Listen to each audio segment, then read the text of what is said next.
Tienes paneles en el tejado, produces energía y aún así, cuando llega el recibo de enero te quedas igual. ¿Por qué? Porque el problema de la mayoría de instalaciones fotovoltaicas no es que produzcan poco, es que producen cuando nadie está en casa y no guardan nada para cuando sí lo estás. Hoy vamos a ver cómo solucionarlo, cuándo añadir baterías, cómo medir lo que tu instalación produce de verdad, no lo que dice la placa del panel, y cuál es el equilibrio entre producción real y capacidad de almacenamiento, que determina si tu sistema va a funcionar también en invierno. Siguiendo estas recomendaciones podrás alcanzar factura cero todo el año. Al final del vídeo os explico cómo llegamos a esto. El primer ejercicio que hago con cualquier instalación que se quiere mejorar es mirar la curva de producción y la de consumo. Se puede ver en el portal VRM de Victron, en el Data Logger del inversor o en cualquier analizador de red. Y en el 90% de los casos el patrón siempre es el mismo. La producción tiene su pico entre las 11 y las 3. El consumo real del hogar, la lavadora, la cocina, la tele, las duchas, la calefacción, tienen su pico entre las 6 y las 10 de la noche. Justo cuando empieza la tarifa P1 punta, la más cara del día. Así que estás comprando energía por la noche, mientras durante el día produces más de lo que consumes. Y o lo viertes a la red a precio mínimo, o simplemente lo pierdes. La solución es una batería, y vamos a ver exactamente cómo dimensionarla. Lo que hay que despriorizar inicialmente es la ampliación del número de paneles. Tened en cuenta que actualmente los excedentes se pagan a un precio bajísimo. A día de hoy tienes que inyectar casi 4 kWh a la red para compensar 1 kWh consumido en horario barato, y hasta 7 kWh en horario punta. Fijaos en la diferencia de precio de los excedentes y la energía consumida.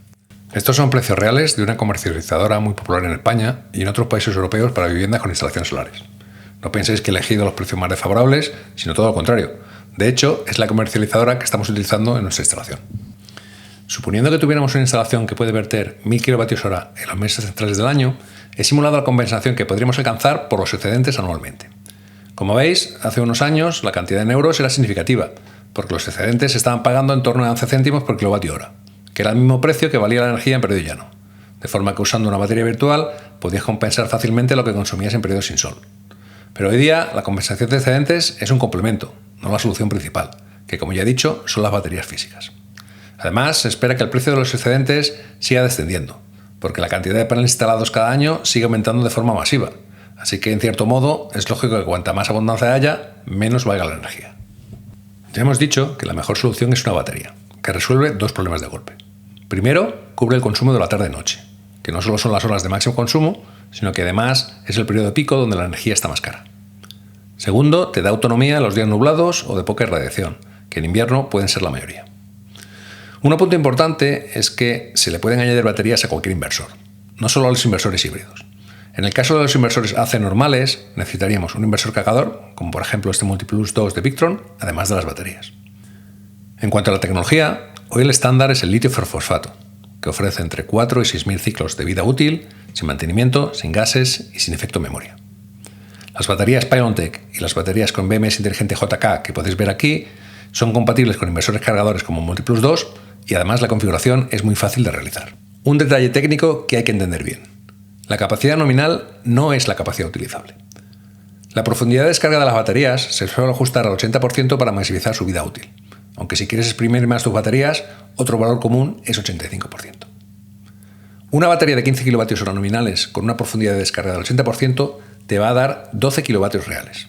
Entonces, a partir de ahora, vamos a hablar de kilovatios hora utilizables cuando dimensionamos el sistema, no de nominales. Una pregunta importantísima es qué criterio usamos para dimensionar las baterías, y la clave está en hacerlo de acuerdo a los consumos invernales. Fijaos en estos datos que reflejan la carga y descarga de las baterías durante un mes completo, y estos son datos reales de nuestra instalación. En los meses con mucho sol, he tomado como ejemplo abril de este año, las baterías se cargan al 100% prácticamente todos los días, y su carga oscila entre el 60 y el 100%. Bueno, veis aquí una excepción de 3 días de mal tiempo, pero aún así veis que las baterías no se han descargado del todo, indicando que no se ha consumido nada de energía de la red. En cambio, en este pasado mes de enero, donde el tiempo fue el típico de invierno, veis que las baterías solo se han conseguido cargar totalmente aproximadamente 10 o 11 días en todo el mes. Podéis además ver que hubo muchos días en los que las baterías se descargaron completamente, lo que quiere decir que se consumió bastante energía de la red. La conclusión clara es que las baterías, cuando trabajan a tope, es en los meses invernales. Una solución obvia sería añadir muchas más baterías para evitar que se descarguen cuando hay varios días de mal tiempo, pero esto tendría un coste altísimo y nunca se podría amortizar. La solución más viable económicamente es llegar a un equilibrio. De forma que de los 12 meses del año, aproximadamente en 8 de ellos no vamos a consumir nada de la red eléctrica y en los meses de invierno la estrategia va a consistir en minimizar el coste. Estos son los datos reales de nuestra instalación durante todo 2025, donde tuvimos factura cero todo el año. Veis que solo en 4 meses hubo consumos significativos, pero aún así, por ejemplo, en enero solo consumimos de la red un 50% de la energía total usada, en marzo un 40% y en noviembre y diciembre entre un 20 y un 25%. Entonces, la clave está en usar los excedentes de todo el año acumulados en la batería virtual para pagar no solo estos consumos, sino la parte fija de la factura, que fundamentalmente son la potencia contratada y los impuestos.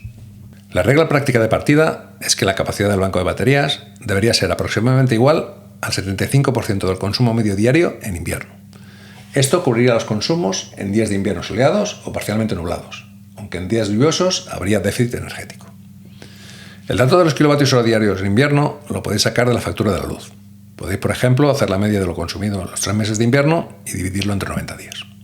Por ejemplo, si usáis unos 30 kilovatios hora diarios, el 75% serían 22,5 kilovatios hora utilizables. Y si tenéis fijada la profundidad de descarga al 80%, esto equivaldría a una batería de 28 kilovatios hora nominales. Estos son cálculos aproximados, así que si quieres simplificar, solo elige la capacidad de la batería equivalente al consumo diario en invierno en kilovatios hora. Antes de hablar de proporciones entre la capacidad de la batería y los paneles, hay que aclarar algo fundamental en cuanto a la potencia de los paneles. Cuando digo kilovatios pico de producción, no estoy hablando de los kilovatios pico que forman la ficha técnica del panel, ni la suma de las placas instaladas. Estoy hablando de los kilovatios pico reales que tu instalación produce en condiciones óptimas un día despejado, en el mejor momento del año, con el ángulo y la orientación que tienen tus paneles. ¿Por qué es diferente? Pues porque la potencia nominal de un panel se mide en condiciones de laboratorio. Esas condiciones raramente se dan en una instalación real. Un panel orientado al sur con inclinación óptima en un día claro de primavera se acerca bastante, pero un cambio orientado al este-oeste pierde entre un 15 y un 25% respecto al nominal. Uno con inclinación excesiva o insuficiente, otro tanto. Y a eso se suman las pérdidas del sistema, rendimiento del inversor, cableado, suciedad, sombras parciales, etc. En conjunto, una instalación bien diseñada tiene pérdidas del sistema del 15 al 20% sobre la potencia nominal de campo.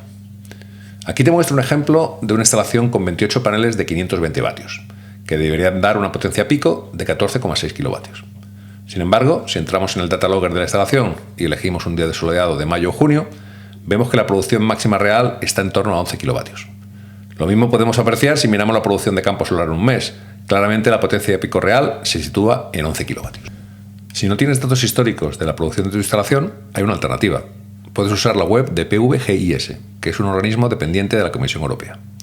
Introduce la localización exacta, el ángulo y la orientación real de tus paneles, y obtienes la producción estimada mes a mes con las pérdidas del sistema incluidas. El valor de producción de junio a mediodía en tu ubicación te da una estimación fiable de tus kilovatios pico reales.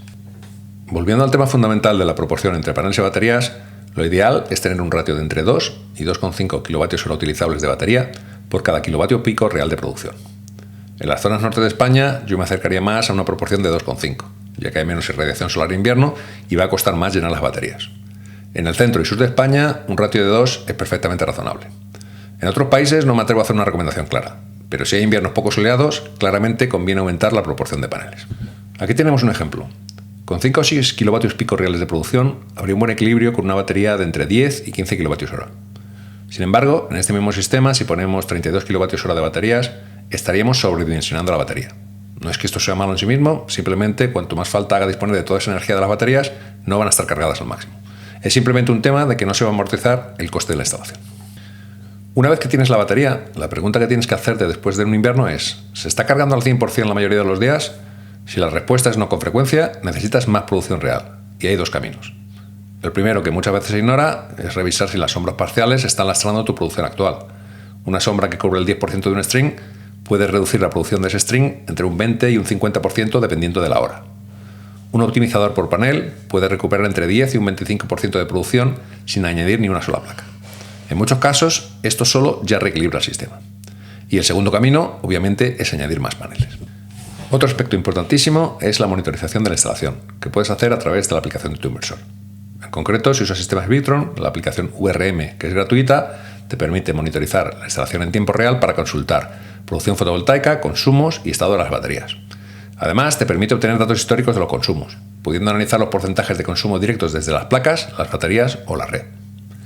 Con esos datos puedes hacer un ajuste de bajo coste pero alto impacto, que consiste en desplazar las cargas diferibles a las horas de máxima producción. Si programas la lavadora, el lavavajillas o el calentador para que funcionen entre las 11 y las 2, usas energía solar directa. Reduces las cargas sobre la batería y las mantienes con más margen para la tarde-noche. Este ajuste puede añadir un 10 o un 15% de ahorro adicional sin tocar ningún equipo.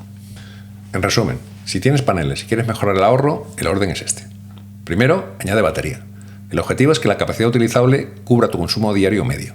Eso resuelve el desfase horario y el arbitraje de tarifa. Segundo, calcula tus kilovatios pico reales de producción, no los nominales de la placa.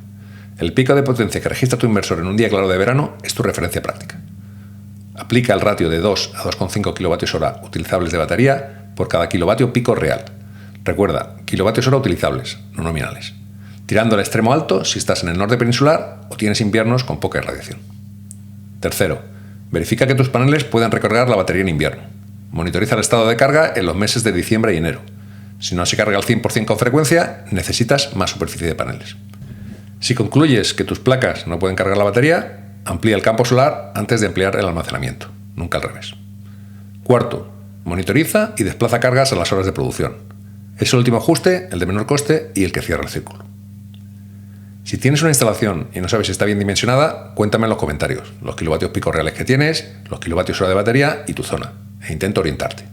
Y sin más, me despido agradeciendo vuestra atención.